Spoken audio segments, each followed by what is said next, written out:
Good afternoon everybody, let's crack UPSC CSE Hindi में आप सभी का भरपूर स्वागत है। सबसे पहले कुछ विद्यार्थियों के जो कमेंट्स है, सबसे पहला कि मैराथन कक्षाएं, तो आप बिल्कुल तनाव मत लीजिए, आपसे ज्यादा टेंशन मुझे है कि मैराथन कक्षाएं बिल्कुल सही समय पर कंप्लीट करनी है। पर कोई चीज ऐसे अधूरी छोड़ना ठीक नहीं लगता है। जैसे हमने प्राचीन भारत के इतिहास में जैन धर्म तक कंप्लीट कर दिया है, अब उसके बाद हमें जो भी प्राचीन भारत का इतिहास हम शुरू करेंगे तो एक प्रॉपर सीक्वेंस चलेगा। दिल्ली सल्तनत काल में केवल एक ही ये दो वंश बचे थे, तो एक ही क्लास में कंप्लीट हो जाएंगे तो सल्तनत काल कंप्लीट हो जाएगा। और जैसे कि हमने जीएस पेपर जो सॉल्यूशन है उसमें केवल एक ही पेपर का सॉल्यूशन बचा है, वो भी कंप्लीट हो जाएगा। तो मैराथन क्लासेस एक पर्टिकुलर सारी चीजें कंप्लीट हो गई, उसके बाद लेने में बेटर भी रहेगा कि मिडवल पर भी हम मैराथन लेंगे, एंशिएंट पर भी मैराथन लेंगे, तो उसका तनाव मत लीजिए। दूसरा, सीसेट पर मैंने लगभग सारी कक्षाएं ले ली हैं, रिवीजन वाली भी। उसमें यदि हम एक मैराथन क्लास की बात करें तो वह लगभग 7 या 8 तारीख का मैराथन होगा, जो सीसेट पर मैराथन के रूप में जाना जाएगा, क्योंकि अंतिम समय में हम उसकी बातचीत करेंगे। मैं ये चाह रहा हूं कि जितने वादे मैंने आप लोगों से किए हैं, जो भी छोटे बड़े सब वादे पहले पूरे हो। ऐसा ना हो कि YouTube पर मास्टर आया, बहुत बड़ी बड़ी बातें करके चला गया, 3 दिन तक बातें फॉलो हुई, चौथे दिन फिर वही कहानी, फिर अगली बार आएंगे फिर भावुक करेंगे, फिर इमोशनल ब्लैकमेल करेंगे और कहेंगे कि नहीं इस बार हम ऐसा नहीं करेंगे, फिर अगली बार वैसा ही होगा। तो थोड़ा सा मतलब एक शिक्षक होने के नाते अपने शब्दों का पालन होना चाहिए, और इसी को ध्यान में रखते हुए बस ये खत्म हो जाए। और आज का वीकली करंट अफेयर, क्योंकि पिछले सप्ताह भी नहीं ले पाए थे, फिर मंगलवार, बुधवार, गुरुवार, शुक्रवार और शनिवार आसानी से हमारी 10 मैराथन क्लासेस आपके सामने रहेगी। दूसरा जो बड़ा कारण है कि हमारी टीम में कई सारे मेंबर इस समय अस्वस्थ हैं मौसम के परिवर्तन के कारण, और परिणाम ये हो रहा है कि जो मैराथन क्लासेस के लिए टाइटल, सीक्वेंस, सारी चीजें चाहिए, कंटेंट चाहिए, वो थोड़ा सा डिले हो रहा है। लेकिन घबराइए नहीं, हम भी उतना ही ज्यादा तनाव में है जितना कि इस समय आप महसूस कर रहे होंगे। हम पूरी तरह से इस बात से वाकिफ है कि ये जो समय है बहुत ही क्रूशियल है, और इस समय जितना जल्दी हो सके रिवीजन को कंप्लीट किया जाए। पर मैं आपको फिर वादा कर रहा हूं कि आप 8 तारीख तक, 7 तारीख तक ही देखेंगे कि पूरी तरह से सारी मैराथन क्लास कंप्लीट हो चुकी है और आप रिलैक्स हो चुके हैं, तो उसका कोई तनाव मत लीजिएगा। शशिकांत यादव, अगर आप कह रहे हैं कि एनसीईआरटी, तो एनसीईआरटी पर भी हमारी बातचीत होगी, उसका कोई तनाव मत लीजिए। पर अभी एनसीईआरटी पर हम चर्चा नहीं करेंगे, पीटी के बाद ही एनसीईआरटी और जो पेपर 2, पेपर 1 बाकी है उस पर चर्चाएं रहेगी। तो शुरू करते हैं बिना किसी देरी के। आज का हमारा मध्यकालीन भारत के इतिहास में दिल्ली सल्तनत काल में जो अंतिम 2 वंश बचे हैं, हम कंप्लीट करेंगे उन दोनों वंशों की सारी बातचीत। एग्जाम रस को भी आप सब्सक्राइब करिएगा, क्योंकि इस चैनल पर कदम कदम बढ़ाए जा और आरंभ है प्रचंड जैसी सीरीज चल रही है। अपनी तैयारी की शुरुआत करिए भारत की सबसे बड़ी, सबसे एनर्जेटिक टीम के साथ। स्पेशल क्लास जरूर अटेंड करा करिए। 29 तारीख मतलब बुधवार के दिन, मैं अभी से ही बता दे रहा हूं, बुधवार का शेड्यूल, बुधवार जो कि परसों का दिन होगा, 29 तारीख को 3 स्पेशल क्लास रखूंगा मैं। 3 स्पेशल क्लास। सर यूट्यूब पर क्यों नहीं, स्पेशल क्लास पर क्यों? क्योंकि ये जो स्पेशल क्लास होगी वो इंडियन ईयर बुक की क्लास होगी, और ईयर बुक की जो क्लास होगी ये स्पेशल क्लास के रूप में कंप्लीटली फ्री ऑफ कॉस्ट, ताकि पीडीएफ आपको डायरेक्टली मिल सके। इसमें पीडीएफ बहुत इंपॉर्टेंट रहेगा, क्योंकि इंडिया ईयर बुक को आप कितना ज्यादा पढ़ पाएंगे, तो जो भी शॉर्ट हमारी इंडिया ईयर बुक है इसके पीडीएफ बहुत जरूरी होते हैं। और कई लोग कहते हैं कि सर पीडीएफ मिल नहीं रहा है, तो स्पेशल क्लास में जैसी क्लास कंप्लीट होती है 50 मिनट या 1 घंटे के बाद आप पीडीएफ को डाउनलोड कर सकते हैं। तो 3 स्पेशल क्लास में लूंगा, 3 भी हो सकता है, 4 भी लूंगा।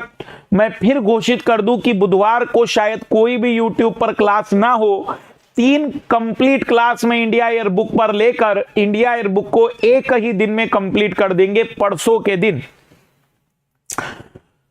29 सितंबर से बुधवार से कई सारे नए बैच आ रहे हैं। 18 अक्टूबर से भी नया बैच आ रहा है। साथ ही साथ वीकली करंट अफेयर सिंप्लीफाइड, जैसे कि आप लोग जानते हैं, मैंने आपको बताया था कि डेली करंट अफेयर जिस तरीके से बर्डन के रूप में हो जाता है, कई तरीके के मास्टर भावुक होकर आपको पीएचडी की ओर भी प्रेरित कर सकते हैं। बट आपको याद रखना है कि जो वीकेंड करंट अफेयर होगा वो ज्यादा आपको इजी जाएगा रिवाइज करने में भी, और इसीलिए अनअकैडमी ने weekend current affair simplified batch भी तैयार किया है।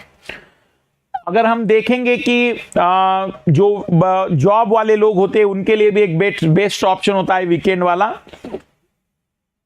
MK लाइव रिफर कोड आप प्लस आइकॉनिक दोनों प्रकार के सब्सक्रिप्शन में यूज कर सकते हैं। Personal coach, mains question answer practice का अलग से ऑप्शन होता है। ऑप्शनल सब्सक्रिप्शन में भी आप MK live refer code use कर सकते हैं। 22 अक्टूबर से हम लेकर आ रहे हैं कंप्लीट फाउंडेशन बैच, जिसमें हम तैयारी करेंगे कंप्लीट 1750 अंकों की।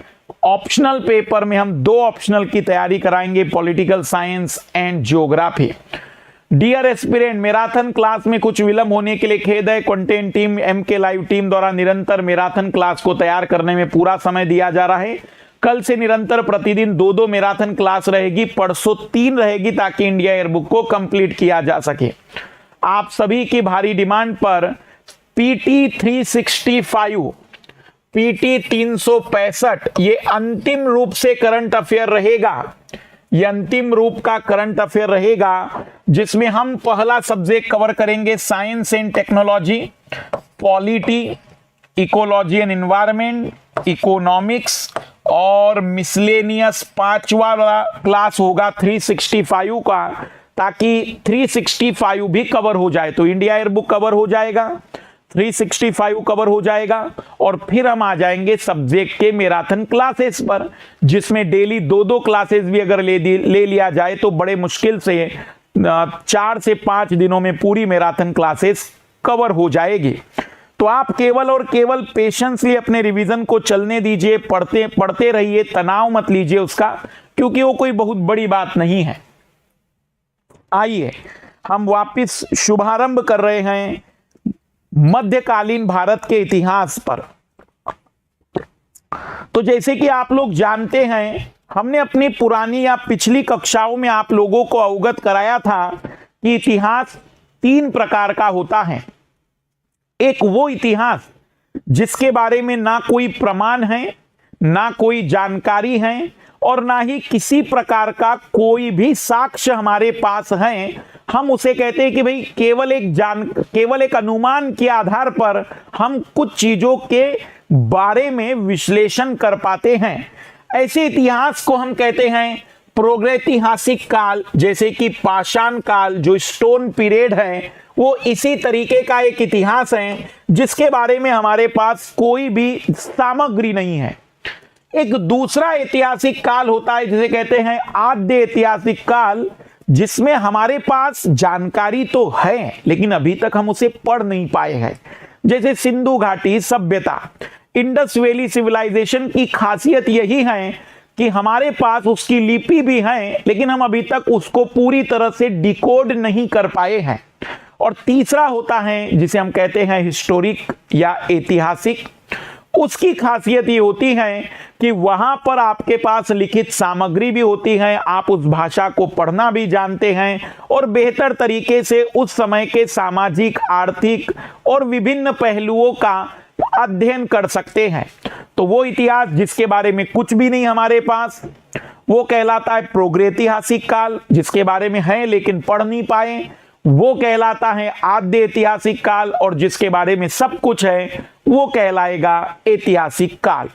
जैसे कि हमने शुरुआत, ये जो स्टोन पीरियड है ये तो पढ़ाया नहीं है, अभी हमने सिंधु घाटी सभ्यता से लेकर प्राचीन भारत के इतिहास में इसको कंप्लीट कर लिया था। फिर इसके बाद ऋग्वेदिक काल, वहां से ऐतिहासिक काल शुरू हो जाएगा, क्योंकि ऋग्वेदिक के बारे में हमें पूरी तरह से जानकारी है, कई प्रकार के साहित्य अवेलेबल हैं जिन्हें हम पढ़ सकते थे।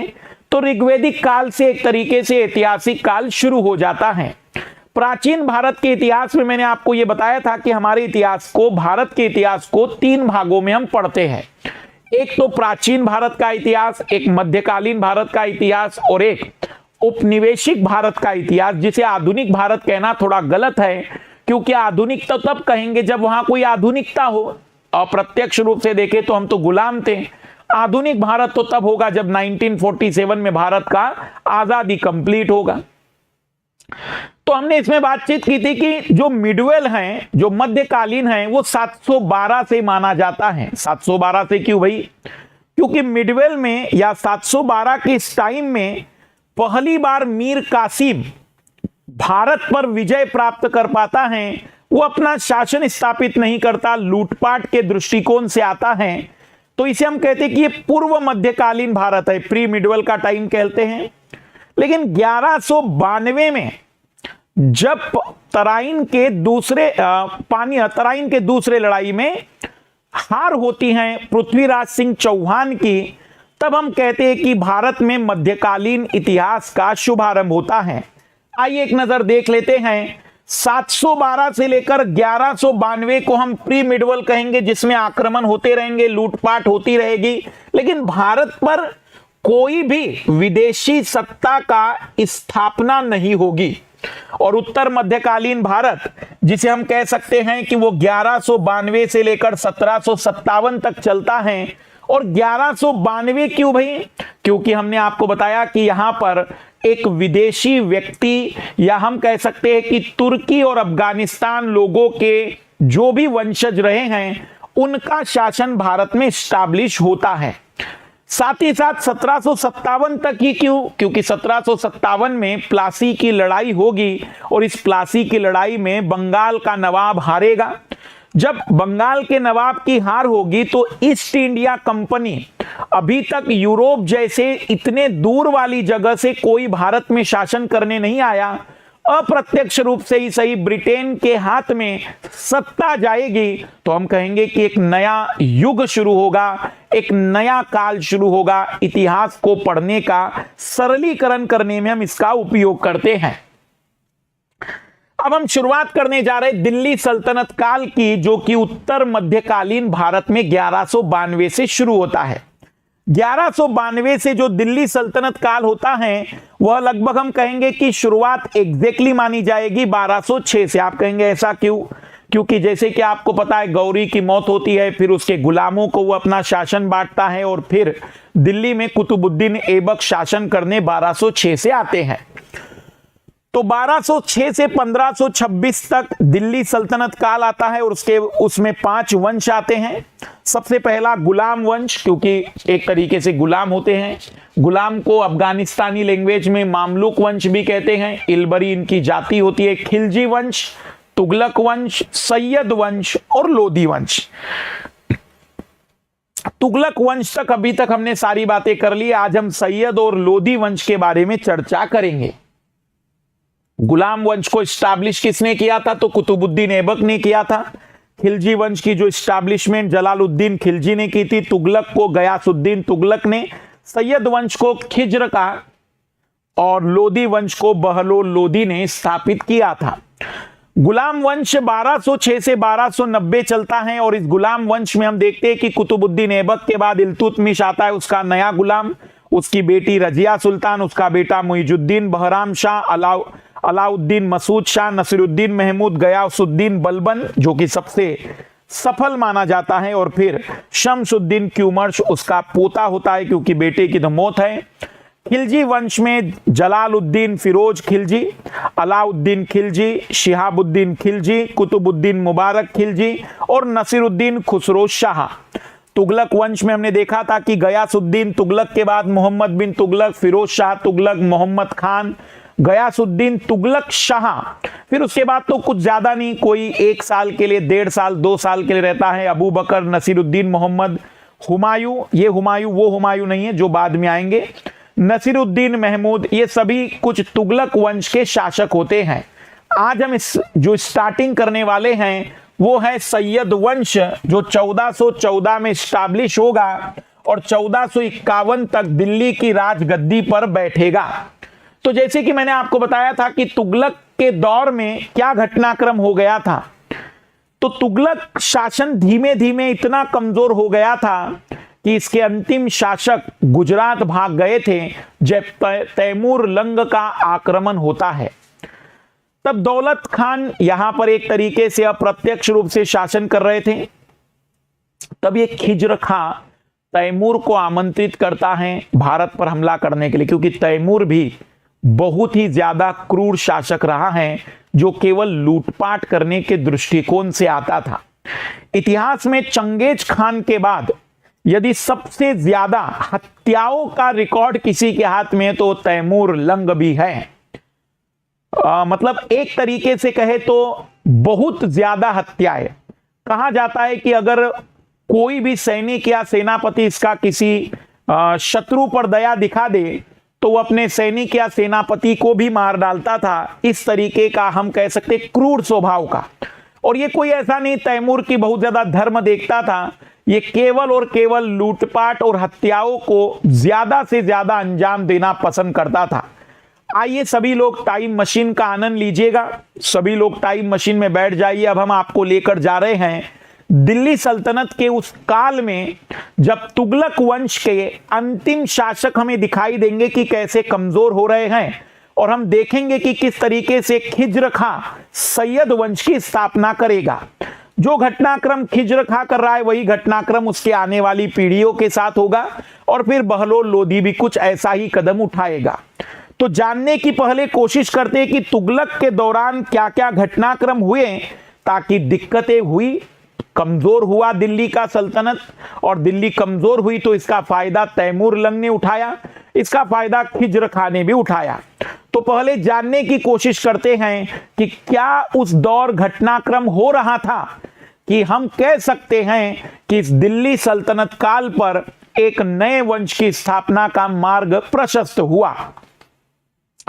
पिछली 3 कक्षाओं में हमने पढ़ा कि 712 ईस्वी में मोहम्मद बिन कासिम के नेतृत्व में भारत में पहली बार अरब विजय होती है।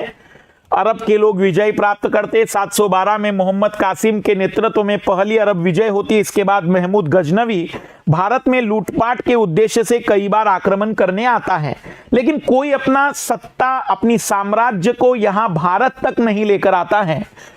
इसके बाद भारत पर मोहम्मद गौरी द्वारा लूटपाट के साथ साम्राज्य विस्तार के उद्देश्य से भारत पर आक्रमण किया जाता है। इस क्रम में 1192 में तराइन के दूसरे युद्ध में पृथ्वीराज चौहान की मृत्यु के साथ भारत में दिल्ली सल्तनत के साम्राज्य का मार्ग प्रशस्त होता है।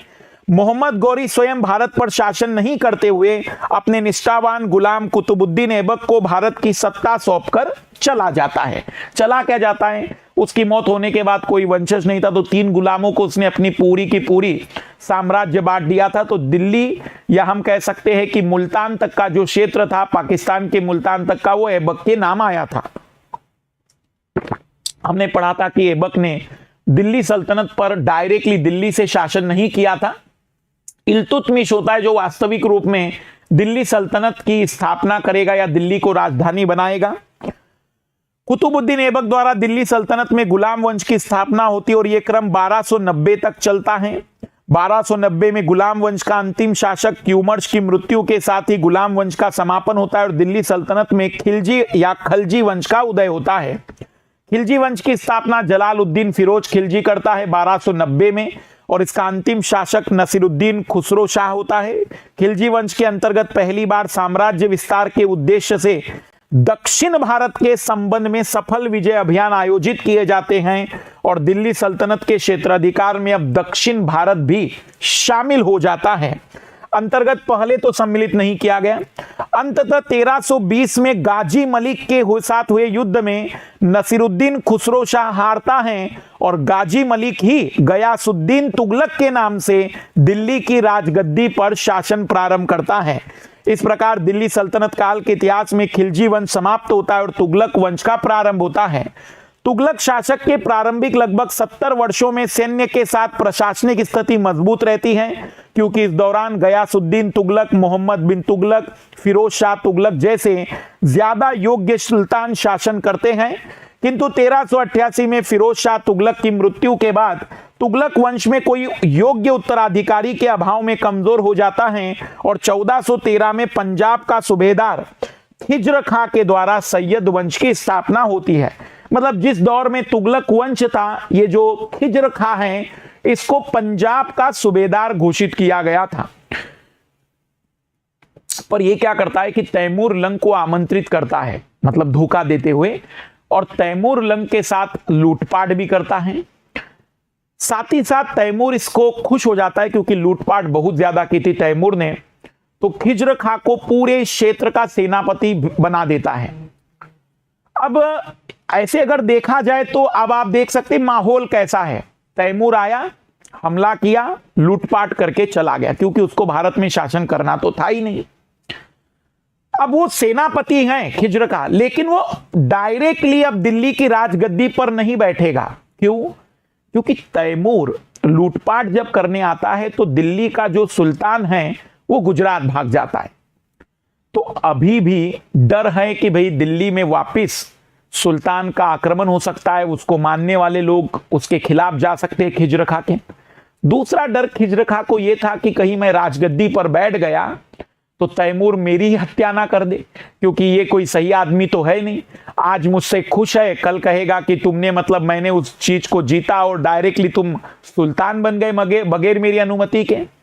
वैसे खिज्र खां की एक अच्छी बात है कि कुतुबुद्दीन ऐबक के बाद खिज्र खां दिल्ली की सल्तनत, दिल्ली की गद्दी पर बैठता जरूर है, लेकिन अपने नाम का खुतबा नहीं पढ़ाता है, अपनी तारीफें नहीं पढ़ाता है वो, क्योंकि वो अपने आप को सुल्तान नहीं मानता है, बल्कि उसकी जो आने वाली पीढ़ी होगी वो अपने आप को सुल्तान मानेगी।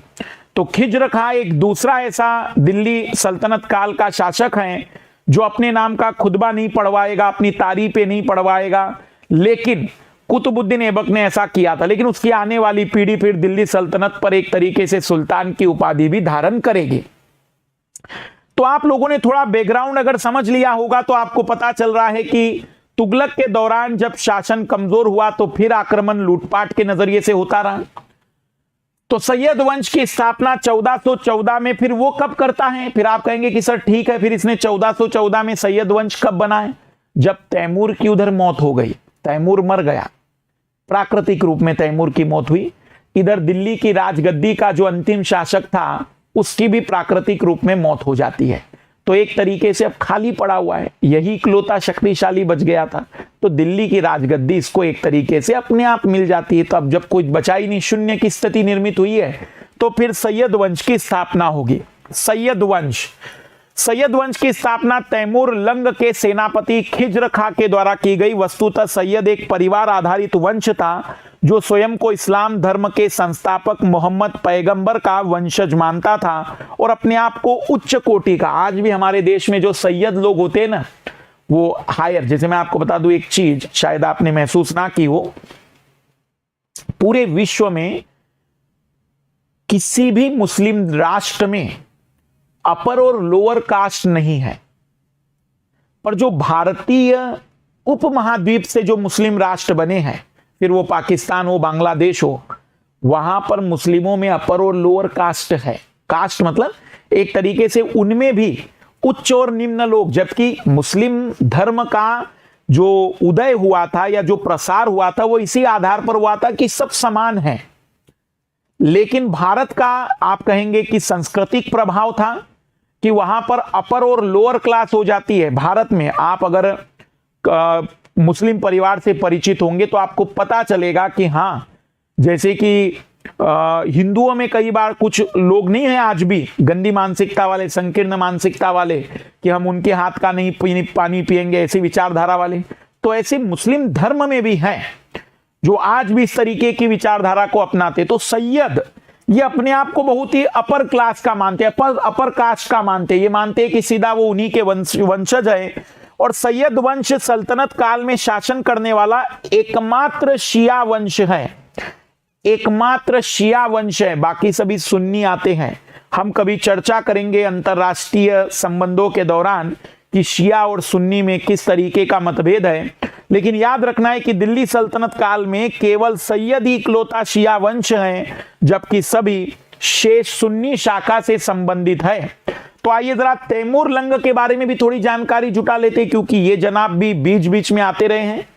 चंगेज खान के बाद तैमूर लंग। तैमूर लंग 14वीं शताब्दी का एक शासक था जिसका साम्राज्य लगभग पश्चिमी एशिया, मध्य एशिया से लेकर भारत तक फैला हुआ था। मतलब हम उस दौर का अगर हम इस समय वर्तमान में कंपैरिजन करेंगे तो हमारा जो मिडिल एशिया है या जो वेस्ट एशिया है, पश्चिमी एशिया है, जहां पर अफगानिस्तान, ईरान, इराक, उस क्षेत्र को अगर हम देखेंगे तो वहां का यह शासक है। तैमूर लंग के द्वारा तैमूरी राजवंश की स्थापना की गई। एक पैर से लंगड़ा होने के कारण इसे तैमूर लंग कहा जाता है। तैमूर इस्लाम धर्म का अनुयायी था। सिकंदर तथा चंगेज खां की तरह वैश्विक विजय की महत्वाकांक्षा से प्रेरित था। अपने वैश्विक विजय के इस अभियान में तैमूर लंग ने पश्चिम एशिया से लेकर भारत की सीमा तक अपने साम्राज्य का विस्तार कर लिया। इसके बाद तैमूर लंग ने भारत पर आक्रमण की योजना बनाई, किंतु इसके प्रमुख अधिकारियों ने तैमूर की इस नीति का समर्थन नहीं किया। इसके बाद मतलब पहले तो तैमूर चाहता था कि भारत पर भी शासन करना है हमें, लेकिन इसके जो कई सारे अधिकारी थे उन्होंने कहा कि भी शासन ना करिए। तो इसके बाद तैमूर लंग ने कूटनीति का परिचय देते हुए भारत पर अपने आक्रमण का प्रमुख उद्देश्य इस्लाम धर्म के प्रसार को बताया। साम्राज्यवादी व्यक्ति था, महत्वाकांक्षी व्यक्ति था, अपने आप को विश्व विजेता घोषित करना चाहता था। लेकिन इसके जो भी बड़े बड़े सेनापति रहे होंगे उन्होंने कहा कि नहीं, वो बहुत बड़ा क्षेत्र है, वो बहुत अपने आप में एक अलग क्षेत्र है, क्योंकि उस समय भारत की ख्याति तो पश्चिम एशिया, मध्य एशिया तक पहुंची हुई थी। तो ये फिर धर्म के नाम पर उन्हें मनाता है कि भी हमें इस्लाम धर्म का प्रचार करना है। इससे तैमूर के प्रमुख सेनापति और अधिकारी सहमत हो गए और 1398 में भारत पर इन्होंने आक्रमण किया। यह आक्रमण मुख्यतः मुल्तान के क्षेत्र तक केंद्रित था और इस आक्रमण के दौरान व्यापक स्तर पर लूटपाट की और निर्दोष लोगों की हत्याएं की। इसके बाद तैमूर लंग आगे बढ़ते हुए दिल्ली की सीमा तक पहुंच गया। इस दौरान पानीपत के क्षेत्र में तैमूर लंग की सेना और तत्कालीन तुगलक सुल्तान महमूद के बीच युद्ध हुआ, जिसमें तैमूर लंग की जीत हुई और सुल्तान महमूद अपनी जान बचाकर गुजरात भाग गया। इसके बाद तैमूर लंग ने दिल्ली में प्रवेश कर व्यापक मात्रा में लूटपाट और निर्दोष लोगों की हत्याएं की। अनेक स्त्रियों और शिल्पियों आदि को भी गुलाम बनाकर अपने साथ समरकंद ले गया और समरकंद में अनेक इमारतें बनवाई। तो तैमूर वंश में तैमूर लंग एक तरीके से लुटेरा मतलब वर्तमान में हम कह सकते हैं डाकू की प्रवृत्ति का व्यक्ति, क्योंकि मुझे मतलब कोई संकोच नहीं है ऐसे व्यक्ति को डाकू कहना, क्योंकि एक साम्राज्य विस्तार करने आ जाइए तो राजा बनिए, प्रजा पर अब आप अपना शासन चलाइए, लेकिन आप साम्राज्य भी नहीं चाहते हैं पर निर्दोषों की हत्या करना चाहते हो, तो ये केवल और केवल हम कहेंगे कि लूटपाट और डकैती जैसे काम करने के लिए जाने जाएंगे। अपने आक्रमण के दौरान तैमूर लंग ने कई मंदिरों को नष्ट किया और गैर इस्लाम अनुयायियों की हत्या की। तैमूर लंग के बारे में प्रचलित है कि यह लोगों की हत्या करवाकर उनके कटे सिरों की दीवार बनवा देता था। तैमूर लंग इतना निर्दयी था कि इसने तलवार के दम पर लगभग समस्त मध्य एशिया में इस्लाम का प्रसार किया। अपने भारत आक्रमण के दौरान तैमूर लंग ने मुल्तान, दिल्ली, मेरठ, हरिद्वार, कांगड़ा, जम्मू कश्मीर पर भी आक्रमण किया। लगभग अपने 1 वर्ष के इस आक्रमणकारी काल के दौरान तैमूर लंग ने भारी मात्रा में धन, स्त्रियां, गुलाम, शिल्पियां इत्यादियों की लूट की तथा मंदिरों को नष्ट किया। और इसी तैमूर लंग का फिर खिज्र खां ने ही तो बुलाया था। वास्तव में तैमूर लंग को खिज्र खां ने आमंत्रित किया था। तो खिज्र का सेनापति बनाया जाता है मुल्तान के क्षेत्र का जब तैमूर लौट जाएगा तो। लेकिन खिज्र खां जानता है कि दिल्ली की राजगद्दी खाली पड़ी है, क्योंकि 1398-99 1 साल की तो बात है, लेकिन खिज्र खां इंतजार करेगा 15 साल तक। 1414 में वो दिल्ली का सुल्तान बनेगा, मतलब दिल्ली सल्तनत काल में सैयद वंश की स्थापना करेगा। भारत से वापस लौटते समय तैमूर लंग ने खिज्र खां को मुल्तान, लाहौर और दीवालपुर का प्रशासक नियुक्त कर दिया। खिज्र खां के द्वारा तैमूर लंग और उसके पुत्र शाहरुख के प्रतिनिधि के रूप में इन क्षेत्रों का प्रशासन किया। किसका पुत्र? तैमूर लंग का पुत्र शाहरुख था। और नियमित तौर पर भी कर भी भेजा, मतलब तैमूर लंग ने यहां से टैक्स कलेक्ट करके खिज्र खां ने टैक्स कलेक्ट करके तैमूर लंग और उसके बाद उसके बेटे को भी भिजवाया था। तुगलक वंश के अंतिम सुल्तानों के शासन काल के दौरान खिज्र खां पंजाब प्रांत का सूबेदार था। जब महमूद खां था तो उसे सूबेदार बनाया ही गया था। लेकिन ये फिर तैमूर लंग को आमंत्रित करता है और माना जाता है कि तैमूर लंग को भारत पर आक्रमण करने के लिए आमंत्रण और सहायता प्रदान करने में इसी ने भूमिका निभाई थी। चूंकि तैमूर लंग और खिज्र खां दोनों इस्लाम धर्म की शिया शाखा से संबंधित थे, जबकि तुगलक वंश सुन्नी शाखा से संबंधित थे, अतः तैमूर लंग और खिज्र खां में वैचारिक और महत्वाकांक्षा के स्तर पर एक रूपता थी। तो ये जो शिया हैं, तैमूर भी शिया का ही माना जाता है। इसके अलावा तुगलक वंश इस समय अपनी शक्तियों के पतन के दौर में था। उत्तर भारत के कई प्रांत में दिल्ली का केंद्रीय प्रशासन कमजोर हो चुका था। इस राजनीतिक परिस्थिति ने भी तैमूर लंग को भारत पर आक्रमण करने के लिए एक अनुकूल अवसर प्रदान किया। अब ये जो दौर है, जिस दौरान एक्चुअल में महमूद तो भाग गया गुजरात, तो दिल्ली के सल्तनत में या दिल्ली सल्तनत काल में तुगलक वंश चल रहा है, लेकिन वास्तविक रूप में कोई शासक नहीं है, शून्य है स्थिति। सोचिए 15 सालों तक बिना किसी शासक के शासन चलता रहा और कई जगह हमने देखा है कि एक एक साल में ही शासक को मार दिया जाता था। तो ये समय समय की बात है, कभी कभी बिना शासक के भी समय पास हो जाता है और कभी कभी कई सारे शासक उन वर्षों में समाप्त कर दिए जाते हैं। 1399 ईस्वी में तैमूर लंग अपने देश समरकंद वापस लौट जाता है और मुल्तान जैसे क्षेत्र का प्रशासक खिज्र खां को नियुक्त कर देता है। इसके बावजूद 1414 तक दिल्ली का शासन तुगलक वंश के नाम पर होता रहता है, जबकि तत्कालीन तुगलक सुल्तान महमूद तैमूर लंग के आक्रमण के समय अपनी जान बचाकर गुजरात की ओर भाग जाता है। तैमूर लंग द्वारा महमूद तुगलक का पीछा नहीं किया जाता, क्योंकि तैमूर का प्रमुख उद्देश्य भारत में लूटपाट करना था। महमूद तुगलक अपनी प्राकृतिक मृत्यु के समय 1414 तक गुजरात में ही रहता है, तो ये भी 1414 तक जिंदा रहता है। इस समय तक दिल्ली में शासन का संचालन दौलत खां नामक एक अफगान द्वारा महमूद तुगलक के नाम पर किया जाता है। दौलत खां महमूद तुगलक का विश्वास पात्र और सेना में उच्च पद पर आसीन था। तो दौलत खां महमूद तुगलक के नाम पर शासन कर रहा है, शासन मतलब उसी के अंडर में अभी भी काम कर रहा है, क्योंकि अभी भी वो जिंदा है, तुगलक वंश का अंतिम शासक।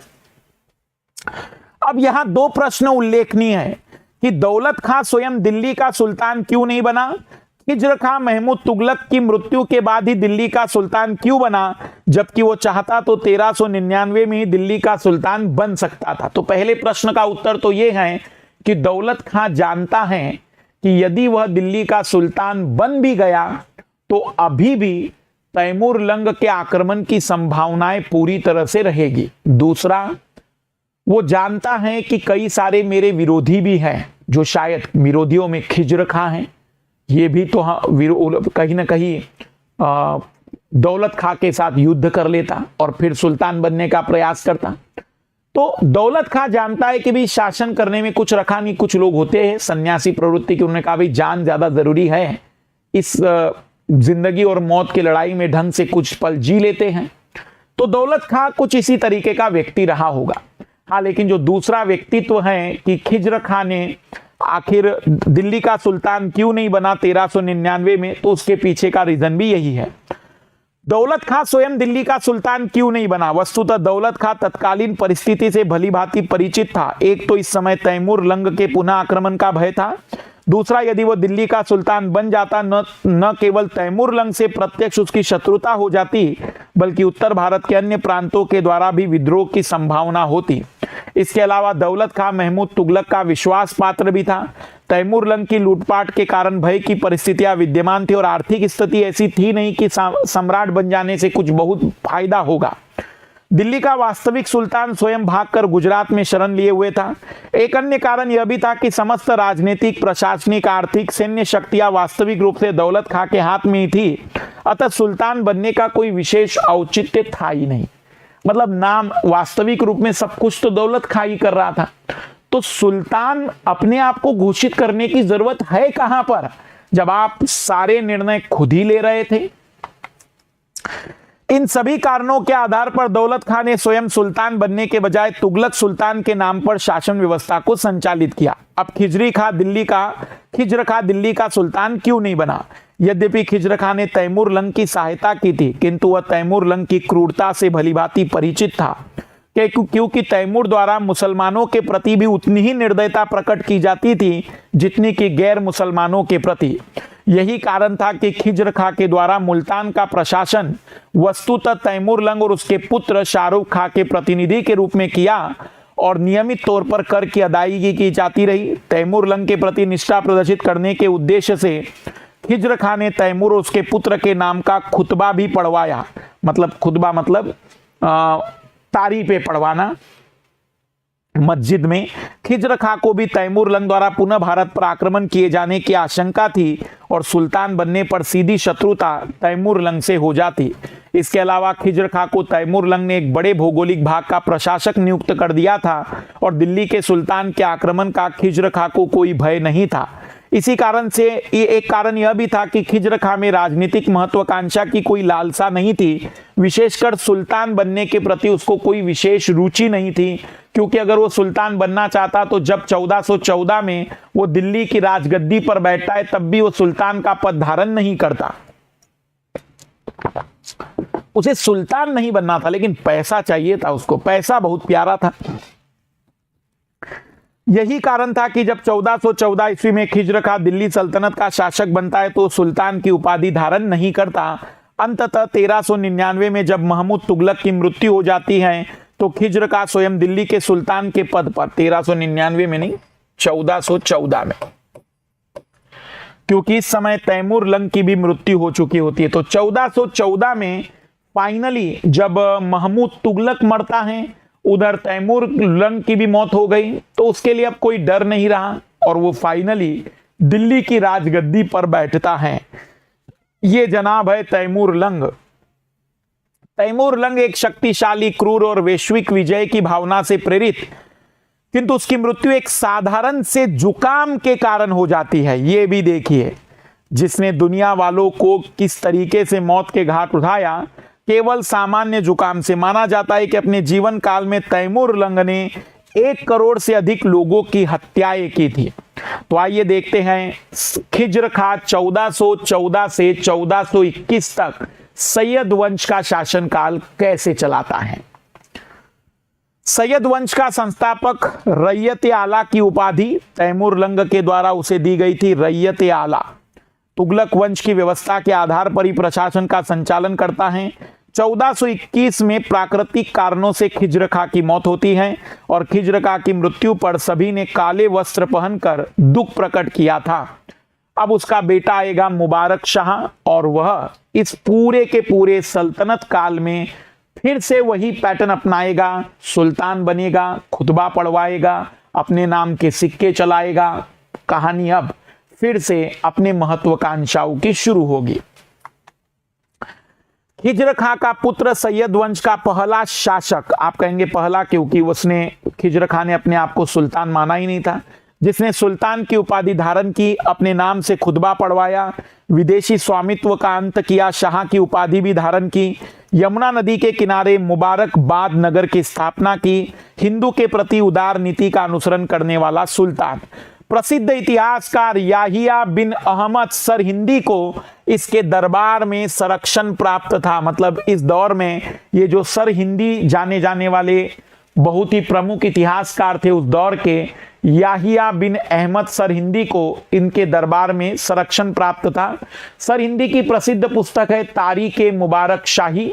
फारसी भाषा के अनुसार मुबारक शाह का काल अशांति और विद्रोह का काल था और पूरे शासनकाल विद्रोह को दबाने में व्यतीत हो गया। सैयद वंश का सबसे योग्य शासक माना जाता है, सबसे बेस्ट एलिजिबल कैंडिडेट माना जाता है ये सैयद वंश में मुबारक शाह।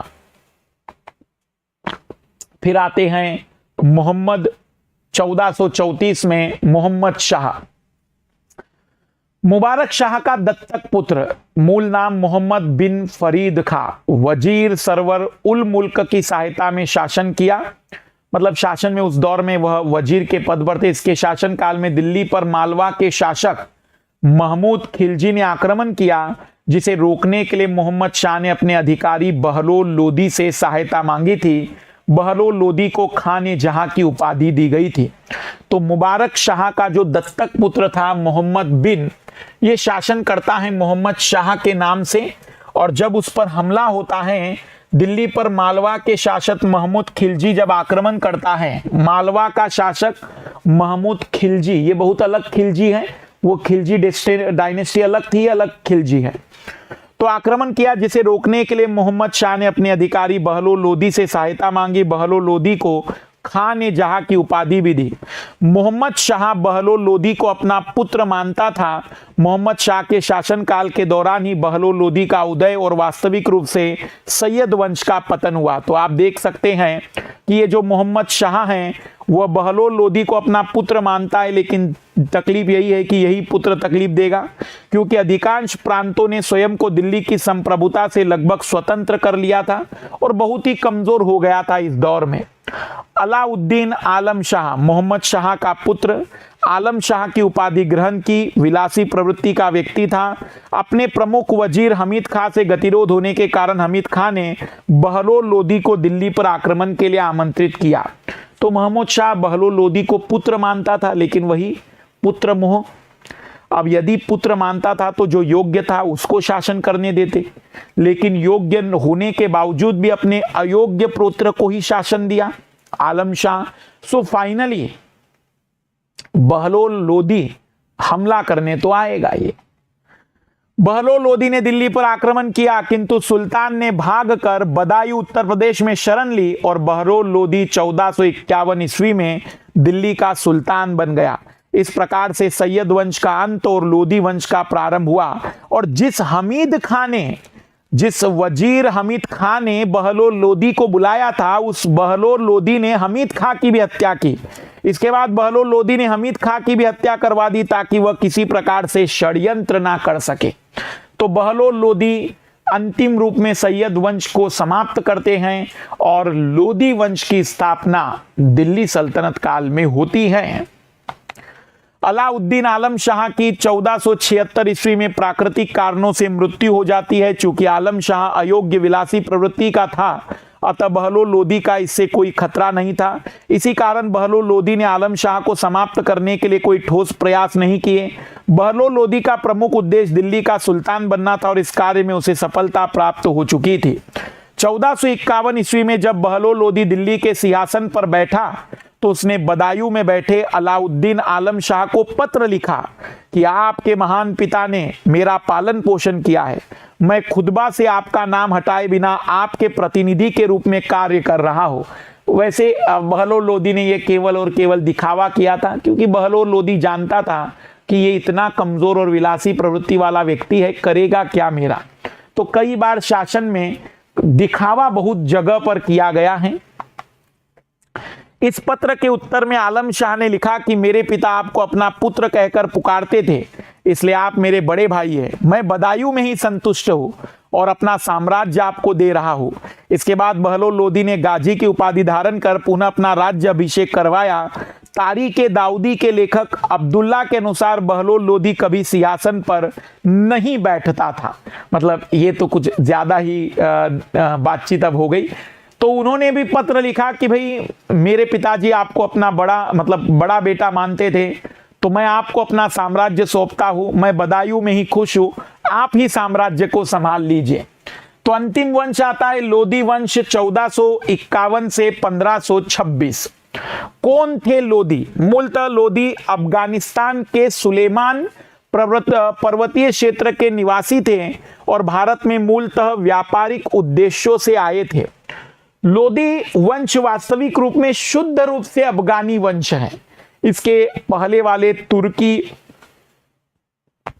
या मिश्रित थे, पर लोदी शुद्ध रूप से अफगानी है। जैसे कि हमने देखा सैयद शिया है, बाकी सब सुन्नी थे, वैसे ही लोदी शुद्ध रूप से अफगानिस्तान क्षेत्र से आए हुए थे। हालांकि ये भारत कब आए और इसके संबंध में प्रामाणिक जानकारी का अभाव है, किंतु संभवतः यह दिल्ली सल्तनत काल में ही भारत आए थे। बाद में तुगलक वंश के शासनकाल, विशेषकर सैयद वंश में वो प्रशासनिक पदों पर नियुक्त हुए, जिनमें बहलोल लोदी और दौलत खां का नाम उल्लेखनीय है। मूलतः लोदी मिश्रित तुर्क थे और अफगानिस्तान के गिलजाई कबीले से संबंधित थे। प्रारंभ में लोदी अपनी आजीविका मुख्यतः पशुपालन से चलाते थे, किंतु अपने लड़ाकू प्रवृत्ति के कारण समीपवर्ती क्षेत्र में लूटपाट भी करते थे। गुलाम वंश के शासनकाल में कई लोधी अफगान साधारण सैनिकों के पद पर नियुक्त हुए थे। कालांतर में जब सैयद वंश के अंतिम शासकों की शक्तियां छीन हुई तो बहलोल लोदी ने अपनी मजबूत स्थिति और तत्कालीन अनिश्चित राजनीतिक परिस्थितियों का लाभ उठाकर लोदी वंश की स्थापना की। बहलोल लोदी पूरे दिल्ली सल्तनत काल में सबसे लंबा शासन तुगलकों का रहा, लेकिन एक व्यक्ति जिसने सबसे लंबे समय तक दिल्ली की राजगद्दी पर शासन किया वह कोई और नहीं बहलोल लोदी था। बहलोल लोदी था। तो बहुत ही लंबे समय तक आप देख सकते हैं 1451 से लेकर तो 1489 तक, मतलब लगभग 38 वर्षों का शासनकाल, 38 ईयर तक एक ही व्यक्ति ने पूरे क्षेत्र में शासन किया। बहलोल लोदी मूलतः अफगानिस्तान के व्यापारिक परिवार में जन्मा था, किंतु कालांतर में अपनी योग्यता विशेषकर तैमूर लंग के संरक्षण में इसने उच्च प्रशासन की स्थिति प्राप्त कर ली। तैमूर लंग ने बहलोल लोदी को पंजाब प्रांत का प्रशासक भी नियुक्त किया था। बहलोल लोदी ने तत्कालीन राजनीतिक परिस्थितियों का लाभ उठाकर दिल्ली लोदी वंश की स्थापना करते हुए सुल्तान का पद धारण किया। उल्लेखनीय है कि दिल्ली सल्तनत काल में लोदी पहला अफगान वंश था जिसने शासन किया। 1451 ईस्वी में बहलोल लोदी गाजी की उपाधि को धारण करते हुए दिल्ली का सुल्तान बना था। यहां पर ये तैमूर लंग नहीं है, ये वास्तविक रूप में सैयद वंश के जो अंतिम शासक थे, सैयद वंश के जो अंतिम शासक थे, क्योंकि वो अपना पुत्र उसे मानते थे, ये सैयद वंश है, यहां पर सुधार दीजिएगा। 1451 में बहलोल लोदी गाजी की उपाधि धारण करते हुए दिल्ली का सुल्तान बनता है। बहलोल लोदी योग्य, युद्ध प्रिय, धार्मिक रूप से सहिष्णु प्रवृत्ति का शासक था। उल्लेखनीय है कि दिल्ली सल्तनत काल में लोदी पहला अफगान वंश था जिसने शासन किया। बहलोल लोदी ने अपने अधिकांश अभियान विद्रोह का दमन करने के लिए किए, किंतु इन अभियानों का उद्देश्य साम्राज्य विस्तार नहीं था। इनमें जौनपुर, दोआब, मेवात, मालवा, ग्वालियर इत्यादि के विरुद्ध किए गए सफल अभियान उल्लेखनीय है। देखो, मोहम्मद बिन तुगलक जब दक्षिण भारत में हमले के लिए जाता है तो वो साम्राज्य को बढ़ाने के लिए, और यहां पर बहलोल लोदी जब हमला करने जा रहा है तो उस समय दिल्ली इतनी कमजोर हो गई थी कि उसके आसपास के अधिकतर राजाओं ने विद्रोह कर दिया था। वो दिल्ली सल्तनत के अंतर्गत अब काम नहीं करना चाह रहे थे, वो अपने आप को स्वतंत्र शासक घोषित कर चुके थे। तो विद्रोहों को दबाने के लिए और उन विद्रोहियों को वापस दिल्ली में शामिल करने के लिए बहलोल लोदी ने अधिकतर युद्ध किए। बहलोल लोदी ने दिल्ली सल्तनत के सभी शासकों में सर्वाधिक समय 38 वर्ष तक शासन किया। बहलोल लोदी का राजत्व सिद्धांत निरंकुशता के सिद्धांत पर आधारित न होकर अफगान सरदारों की समानता पर आधारित था। अफगान सरदारों के प्रति अधिक उदार नीति अपनाने का प्रमुख कारण अफगानिस्तान के अपने कबीले के प्रति निष्ठा और शासन संचालन के लिए उनके सहयोग की आवश्यकता थी। बहलोल लोदी अपने अफगानी सरदारों को मकसदे आलो कहकर पुकारते थे। एक्चुअली में बहलोल लोदी ऐसा नहीं था कि वो सोचता था कि मेरे बेटे या आने वाली मेरी पीढ़ियां ही इस दिल्ली सल्तनत पर शासन करेगी, बल्कि वो ये सोचता था कि पूरे अफगान का कोई भी योग्य व्यक्ति ही क्यों ना हो वो भी दिल्ली सल्तनत पर बैठे तो कोई बुरा नहीं है। अफगानी कल्चर के प्रति उसका अपना एक विशेष आकर्षण है। बहलोल लोदी ने हिंदुओं के प्रति उदारता की नीति अपनाई। बहलोल लोदी के सरदारों में राय प्रताप सिंह, राय कर्ण सिंह, राय नरसिंह, राय त्रिलोक चंद्र, राय दादू जैसे कई प्रमुख हिंदू सरदार भी थे। बहलोल लोदी ने बहलोली नामक चांदी का सिक्का प्रचलित किया जो मुगल शासक अकबर के समय तक चला। अंततः जून 1489 में राजस्थान से लौटते समय लू लगने के कारण बहलोल लोदी की मृत्यु हो जाती है। अपनी मृत्यु से पूर्व ही बहलोल लोदी ने अपने राज्य का विभाजन अपने पुत्र और अफगान सरदारों में कर दिया था। जैसे मैंने आपसे पहले भी कहा कि वो अफगान सरदारों को भी बहुत अच्छा महत्व देते थे। वस्तुतः साम्राज्य का यह विभाजन संप्रभु के रूप में न होकर एक प्रकार से राज्यपाल और प्रशासकों के रूप में किया गया था, और इस प्रकार कहा जा सकता है कि बहलोल लोदी ने अधिक विकेंद्रीकृत रूप में प्रशासनिक व्यवस्था के संचालन की व्यवस्था का प्रारंभ किया। हालांकि यह व्यवस्था सफल नहीं रही, मतलब एक तरीके का संघ बना दिया था। कि जो अफगान सरदार थे वो राज्यपाल या शासक नियुक्त कर दिए गए थे और अंतिम रूप में अपने पुत्र को वह अंतिम शासक के रूप में स्वीकार करते। सिकंदर लोदी का शासनकाल आप देख सकते हैं, कुछ ज्यादा समय नहीं है फिर भी ठीक ठाक है, 11 और 17 28 साल तक है। सिकंदर लोदी बहलोल लोदी का पुत्र था। अपने जीवन काल में बहलोल लोदी ने सिकंदर लोदी का दिल्ली का अगला सुल्तान घोषित कर दिया था। सिकंदर लोदी का मूल नाम निजाम खां था और 1489 ईस्वी में सिकंदर लोदी के नाम से दिल्ली का सुल्तान बना। इस समय प्रशासन को यदि हम देखेंगे तो सिकंदर लोदी का शासनकाल भी मुख्यतः सैन्य अभियानों में ही बीता, किंतु बहलोल लोदी के विपरीत इसके सैन्य अभियानों का उद्देश्य साम्राज्य विस्तार था, साम्राज्य बढ़ाना था। तुगलक वंश के अंतिम शासकों के बाद भारत में दिल्ली सल्तनत काल में सबसे अधिक साम्राज्य विस्तार सिकंदर लोदी के काल में ही हुआ। तो जितने पूरे दिल्ली सल्तनत काल में साम्राज्य विस्तार तुगलकों ने शुरू किया था और अंतिम रूप में ये सिकंदर लोदी, नाम भी सिकंदर शायद इसीलिए रखा होगा। हालांकि यह साम्राज्य विस्तार अलाउद्दीन खिलजी के साम्राज्य विस्तार से कम था।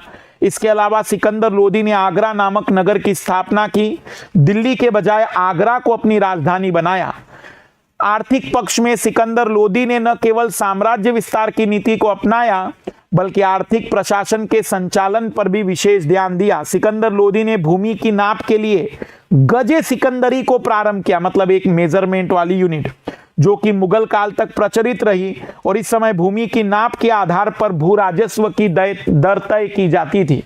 एक बार जरा तेजी से कमेंट्स करिएगा, किसके शासन काल में गुणवत्ता के आधार पर टैक्स को वसूला जाता था? दिल्ली सल्तनत काल में किस शासक के शासन काल में जो टैक्स वसूला जाता था वो उसकी क्वालिटी के बेस पर,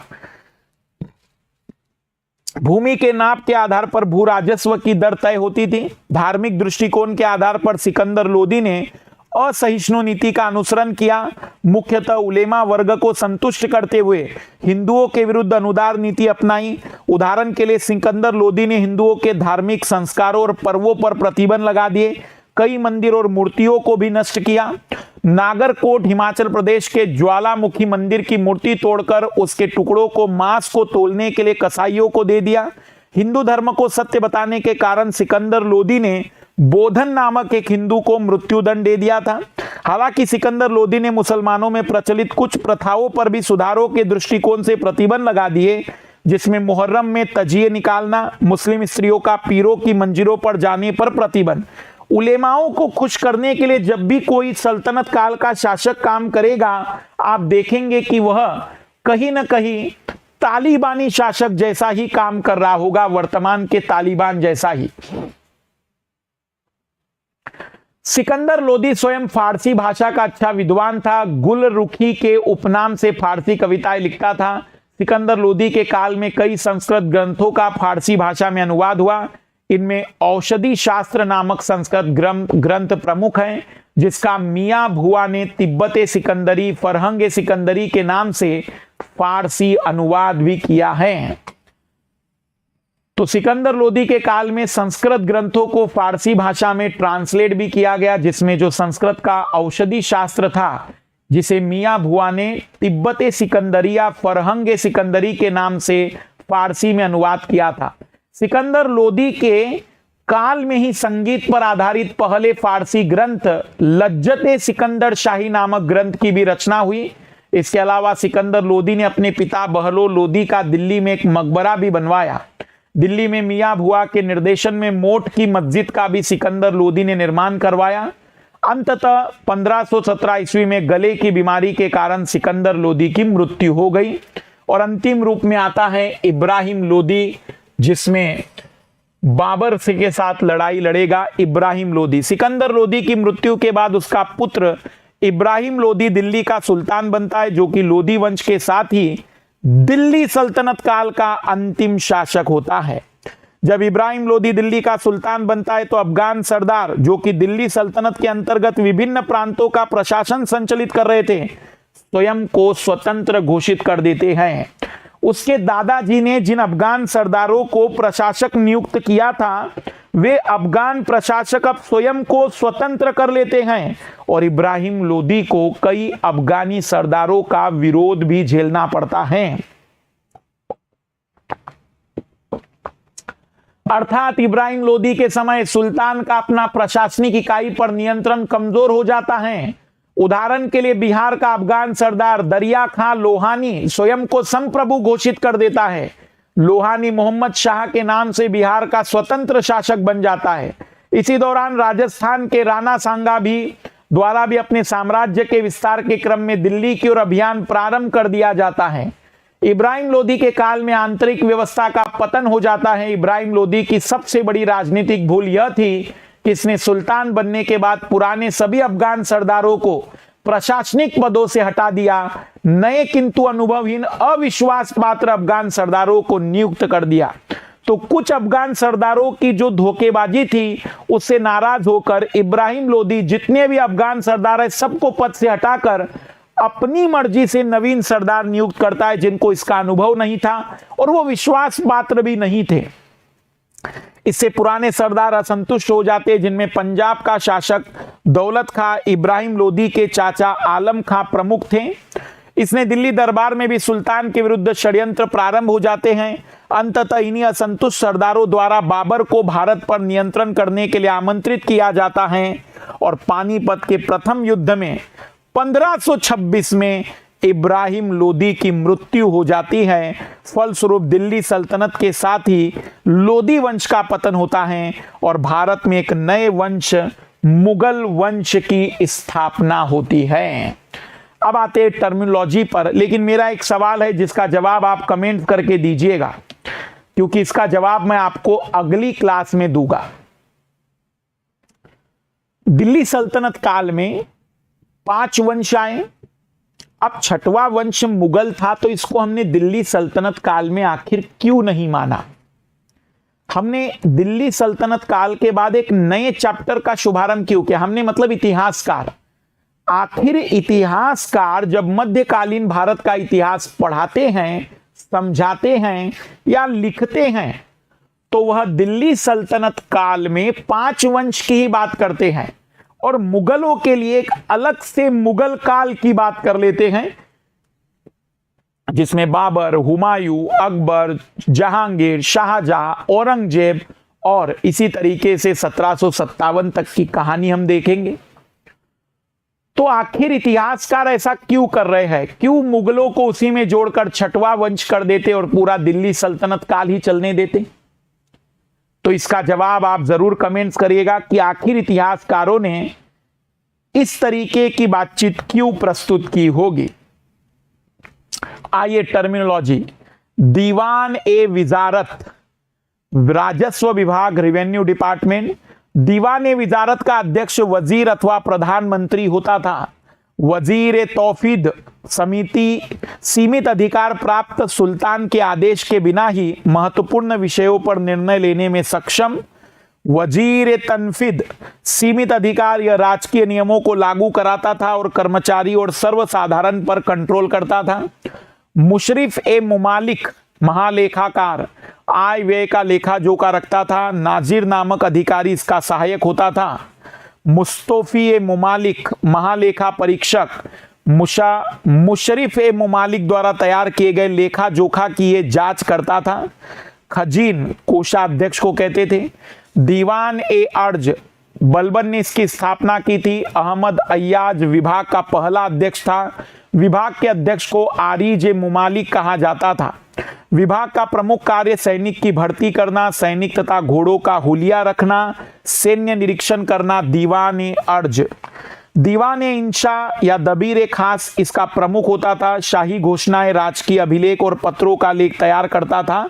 दीवान ए इंशा दबीर ए खास जो व्यक्ति है वो शाही घोषणाओं के लिए था। दीवान ए रिसातल धर्म अथवा कूटनीतिक मामलों से संबंधित विभाग, सद्र नामक अधिकारी इस विभाग का अध्यक्ष होता था। दीवान ए बरीद गुप्तचर विभाग इसका अध्यक्ष बरीद द मुमालिक कहलाता था। दीवान ए कजा न्याय विभाग काजी ए मुमालिक अथवा काजी उल कुजाद विभाग का अध्यक्ष होता था। काजी ए मुमालिक न्याय विभाग के अधिकारियों की नियुक्ति और न्यायपालिका के संचालन का कार्य करता था। सुल्तान के बाद यह न्याय का सर्वोच्च अधिकारी होता था दीवान ए कजा। सद्र उस सुदूर यह धर्म और दान विभाग का प्रमुख होता था। धार्मिक मामलों पर यह सुल्तान का सबसे बड़ा सहायक। अमीर ए हाजिब इस पदाधिकारी को बारबक भी कहा जाता था। यह दरबार की शान शौकत रस्मों की देखरेख करता था। यह सुल्तान से मिलने वालों की जांच पड़ताल करता था। ये थोड़े से इंपॉर्टेंट है, थोड़ा इन्हें याद रखिएगा जो मैं पॉइंट बता रहा हूं। दीवान ए रियासत इस विभाग की स्थापना अलाउद्दीन खिलजी ने बाजार नियंत्रण व्यवस्था के लिए की थी। मैं पूरी शुरुआत से बता दे रहा हूं, सभी को मत पढ़िएगा। दीवान ए विजारत इंपॉर्टेंट है।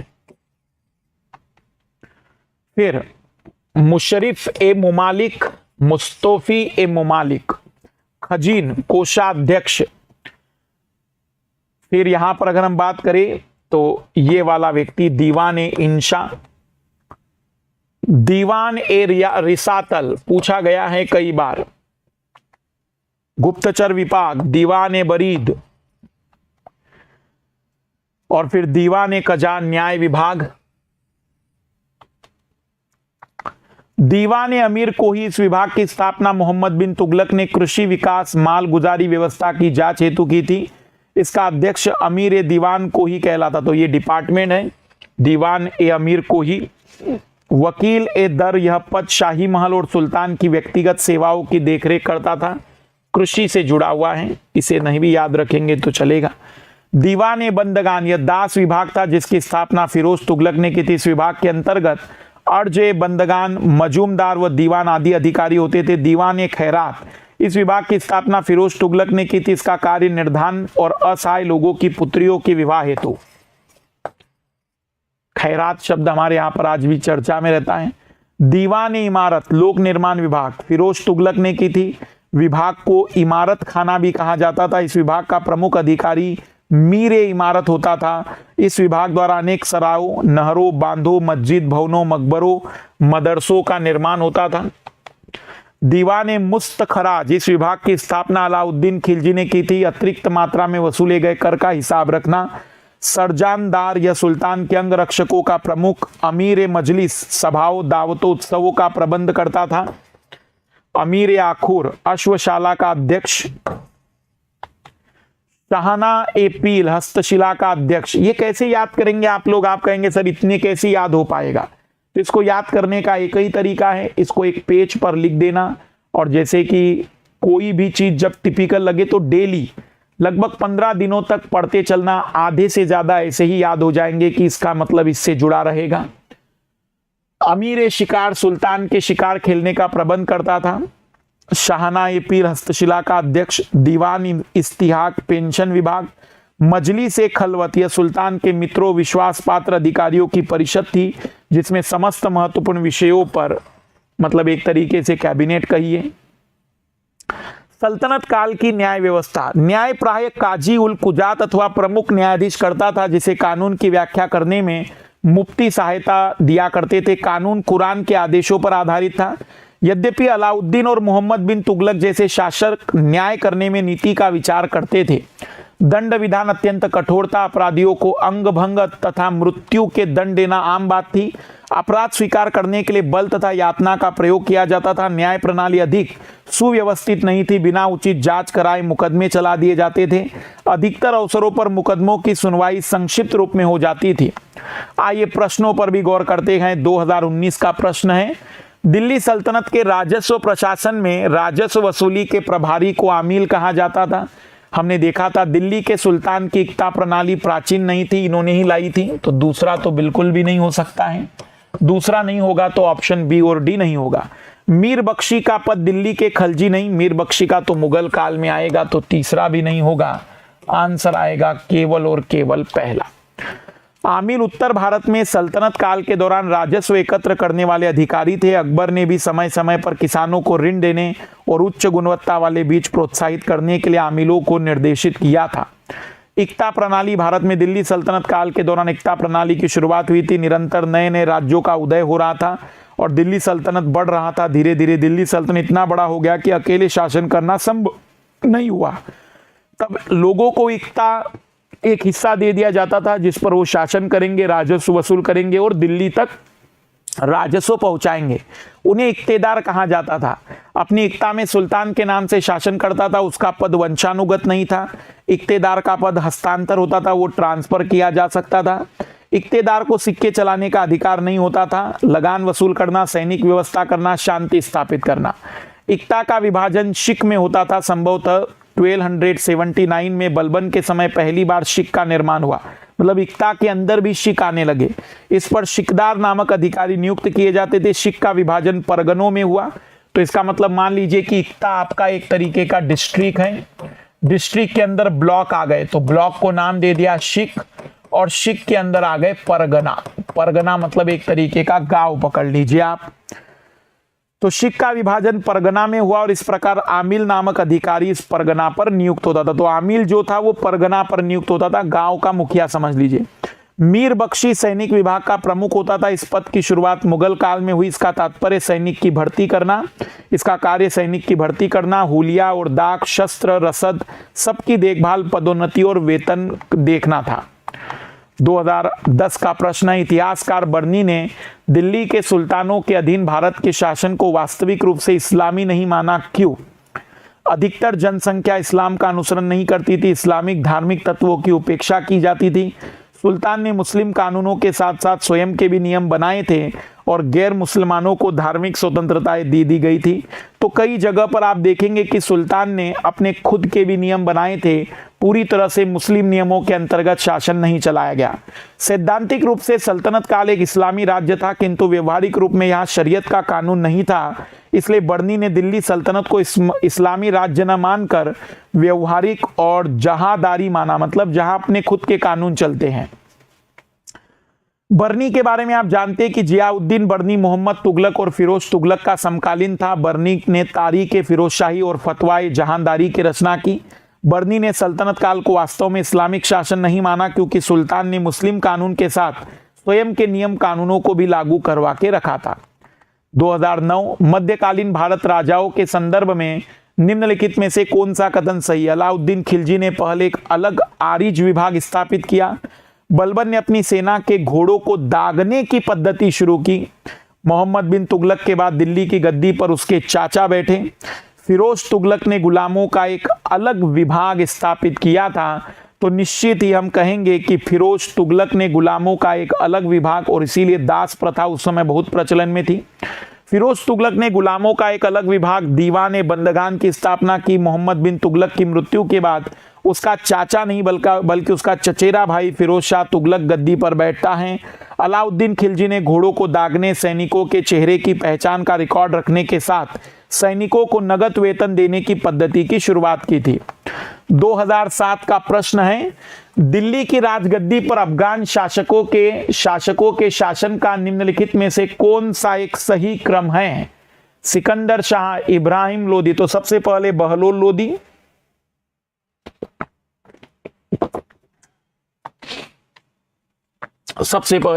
लोदी, फिर सिकंदर शाह और फिर इब्राहिम लोदी। मोहम्मद बिन तुगलक ने एक नया स्वर्ण सिक्का जारी किया जो इब्न बतूता द्वारा दीनार कहलाया गया। बिल्कुल। मोहम्मद बिन तुगलक पश्चिम एशियाई उत्तर अफ्रीकी देशों के साथ व्यापार अभिवृद्धि के लिए स्वर्ण सिक्कों की टोकन मुद्रा जारी करना चाहता था। तो आंसर आएगा कि दोनों बातें सही है, लेकिन वो एक स्पष्टीकरण नहीं है। वो टोकन मुद्रा जो जारी करना चाहता था वो तांबे की। मोहम्मद बिन तुगलक ने अपने काल में सोने का सिक्का भी प्रचलित करवाया था, जिसे इब्न बतूता नामक अफ्रीकी यात्री ने, मोरक्को का था ये, अपने लेख में दीनार कहा। मोहम्मद बिन तुगलक अपनी आर्थिक स्थिति मजबूत करने के लिए कई देशों के साथ व्यापार करना चाहता था, किंतु भारत में उसने जो सोने का सिक्का चलाया उसका इस व्यापारिक उद्देश्य के साथ कोई प्रत्यक्ष संबंध नहीं था। हालांकि मोहम्मद बिन तुगलक विदेशों के साथ व्यापार स्थापित करने के अपने लक्ष्य को पूरा नहीं कर पाया। 2004 बाबर को भारत पर आक्रमण करने के लिए आमंत्रित करने वालों में से एक आलम खान इब्राहिम लोदी का संबंधी था। वो दिल्ली के राज सिंहासन का दावेदार था। इब्राहिम लोदी का संबंधी था, उसे देश से निष्कासित कर दिया था। दिलावर खान का पिता था, जिसे इब्राहिम लोदी के हाथों क्रूर व्यवहार मिला था। पंजाब प्रांत का एक उच्च अधिकारी था जो अपनी जाति के प्रति इब्राहिम लोदी की व्यवस्था से अत्यधिक असंतुष्ट था। तो हम कहेंगे कि इब्राहिम लोदी का संबंधी था, वो दिल्ली के राज सिंहासन को चाहता था। आलम खां सुल्तान बहलोल लोदी का बेटा और दिल्ली के अंतिम सुल्तान इब्राहिम लोदी का चाचा था।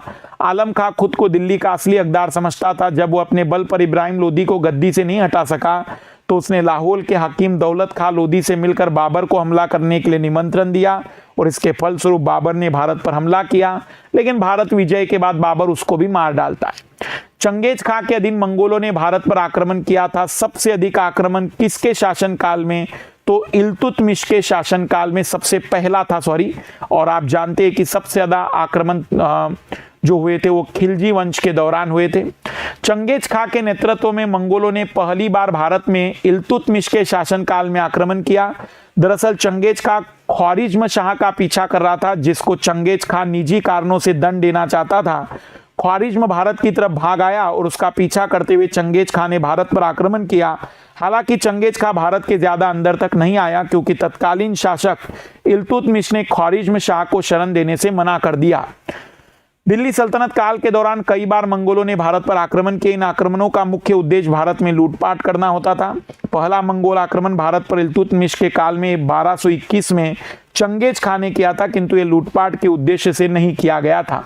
इसके बाद 1279 और 1285 को बलबन के काल में मंगोलों ने भारत पर लूटमाल के उद्देश्य से दो बड़े सफल आक्रमण किए। जलालुद्दीन खिलजी पहला भारतीय शासक था जिसने मंगोलों को पराजित किया, और अलाउद्दीन खिलजी के शासनकाल में मंगोलों ने भारत पर सबसे अधिक आक्रमण किए, किंतु किसी भी आक्रमण में मंगोल सफल नहीं हुए, और इस दृष्टिकोण से अलाउद्दीन खिलजी का शासनकाल सबसे अधिक सफल माना जाता है। तो इसी के साथ दिल्ली सल्तनत काल पूरा समाप्त होता है। 4 वीडियो की श्रृंखला में हमने दिल्ली सल्तनत काल के हर पहलुओं को कवर कर लिया है। 365 वाला जो क्लासेस है वो डेली आएगा और 2-2 आएगा। आप तैयार रहिएगा, रिवीजन करते चलिएगा, पढ़ते चलिएगा। बिल्कुल जो लोग 365 में बता दूं कि PT 365 back to back marathon, science tech, polity, ecology, environment, economics, इन 4 विषयों पर आएगी और 5वां मिसलेनियस होगा। तो तनाव मत लीजिए, हमारे माइंडसेट में भी 365 वाला कंसेप्ट है। रिवीजन करते चलिएगा, पढ़ते चलिएगा। सभी को बेस्ट